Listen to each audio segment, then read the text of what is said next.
Hey guys, Zennosh here and welcome to Exos Heroes. Seems like we have got some new events including the latest Eternal Bond Season 6 series that's providing us an option of picking one out of these two general units, one being Prithiof on the left hand side and the next being Jinai on the right hand side. And now the main question is, what are we supposed to select? First of all, let's have discussion on both of them. Let's review them both and then we are gonna decide who are we really supposed to select depending upon our account condition. Alright, so let's get this started.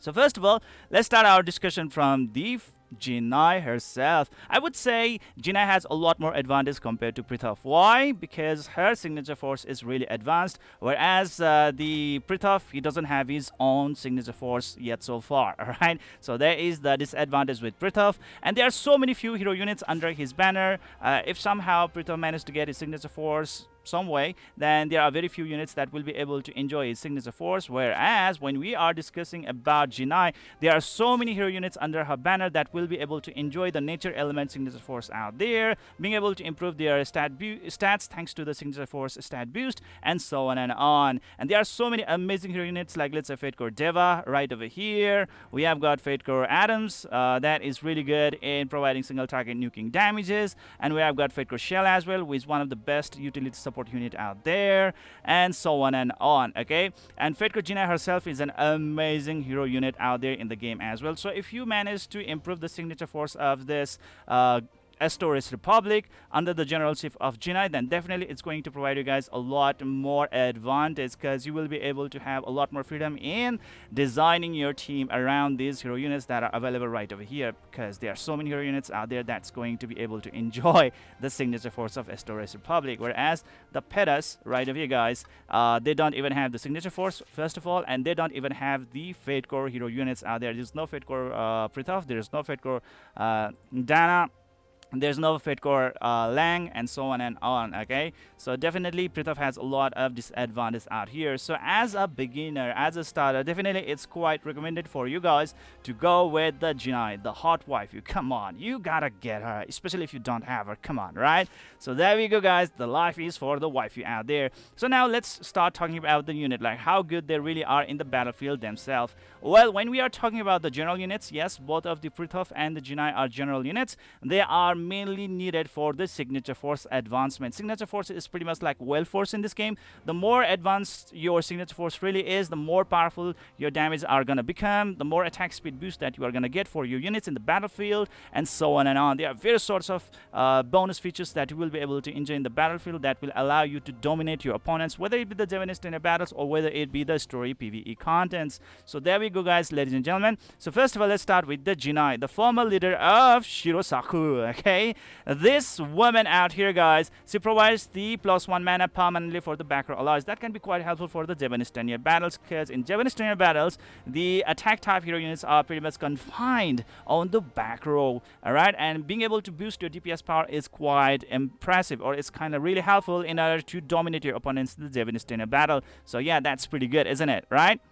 And she can also inflict the charm on the opponents, provided that she has higher attack stats on the opponents, and she will be able to decrease the attack speed of the opponents by 30 points as well, which is huge in the Zennosh battles. If you somehow manage to get the Fate Core Jinai herself, thanks to String of Creation Ray banner, or possibly if you somehow get lucky in the Fate Core summons and so on and on, well, congratulations. She can actually boost the attack speed of the allies by 20 points, so there will be a 50 points of attack speed gap. And if you are a lover of RPG games out there like Epic 7, Summoner's War, then I really do believe that you know that how good having the speed advantage is in the PvP battles, right? So definitely it's so good, not only just in Zennosh battles, but also in the PvE content. So well, Jinai, or let's say Fate Core Jinai, is a really superb unit, and well, with Fate Core Jinai there is a superstar effect as well, and thanks to that superstar effect, you will able to deal a lot of damage to the opponents out there, even with your dot damages.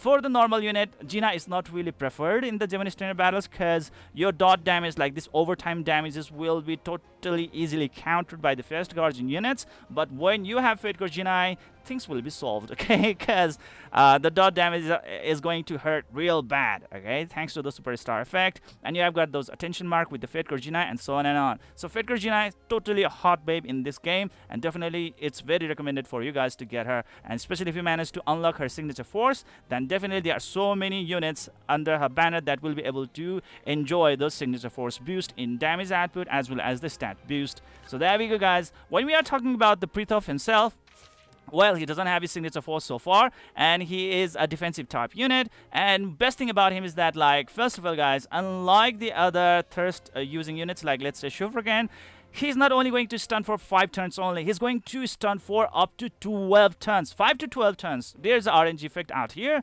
If you are quite lucky, you can actually stun your opponents up to 12 turns. That is humongous. That's massive, guys. That's really massive. And on top of that one, he can provide those +1 mana to the front row allies and can be a really great asset for those stall meta, okay? And on top of that one, he can provide lots and lots of HP, defense, and block boost to the entire team. And that is so good, guys. Thanks to his build formation, he can provide a huge HP boost to all the allies out there as long as they have lesser defense stats than compared to him, right? And with the life in that effect right over here, he can actually boost the HP and defense of all the allies, and front row allies will be able to enjoy that 5% boost in their block stat, which is so good. If you can block the incoming damages, dude, you can actually just decrease the incoming damage by a massive amount. It's a significant decrease in damage, so definitely the survivability, or let's say the endurance of your entire team, just skyrockets real good, okay? So that is so good. Next is gonna be the Undisturbed, increases on block value by 30% if there are 3 or more allies in the front row at the start of the battle. He's really meant for those stall meta units, okay? Have him, you can have Garf with him, you can have Fate Core Talia with him, you can have Fate Core Tantala with him, and damn, they are actually gonna be really working greatly with each other, okay? So that's gonna be it.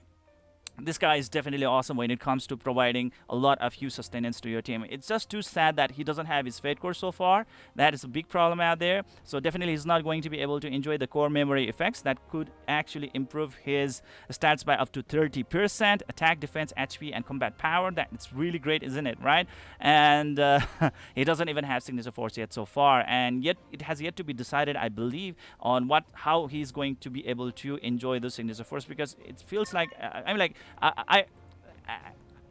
as far as I can recall, I think he's gonna actually kind of like simulate the signature force within the other signature force nations. I do not have exact information about that one, but anyways, later on that, okay? So anyways, I would say having Jinai is gonna be the best choice, especially if you are a beginner, and even if you are an advanced player, I would say Jinai is definitely gonna be really good. You are really advised to max out the signature force of Jinai ASAP. This waifu is real good. So yeah, there we go. Those are the reviews on my latest Eternal Bond Season 6 banner out here, guys, okay? And that's it and done. We have got some other events out there as well. Let's look into them, okay? Free equipment exchange cost event that is going to be starting from 4/25 to 25th of April until 1st of May, right? April, May. Yeah, May. 1st of May, guys. Yeah, that's going to be it out here. And I would say this is going to be a really great time for you guys to keep on exchanging those equipment so that you can have a really good team in order to face the embodiment of avarice, from where you can get tons of materials, especially those ore of mana and even the beads as well. And plus, on top of that one, a lot of abrasives. Yes, if you manage to get really good score out there in the embodiment of avarice, definitely you are going to have a lot of advantage in your account progression. So definitely please try to use this event in your advantage, okay? So there we go, guys. Anyways, now let's move on to the next event right over here, which says Happy Weekend Hot Time event, which is going to start 23rd of April. That's going to be today.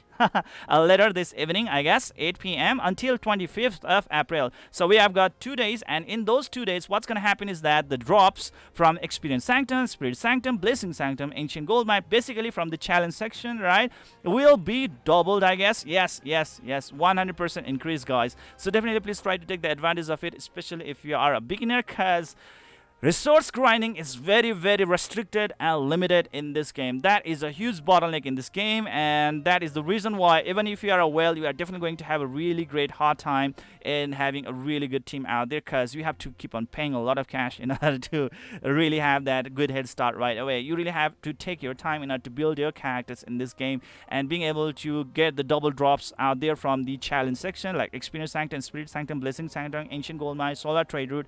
It's a really huge boost indeed. So take advantage of this one out there, especially if you are beginner and you want to have a really good account right away. So those are the things that I have to say it to you guys today. What do you guys think about this video? Please do let me in the comment section below. And that's it for today. See you guys in the next video.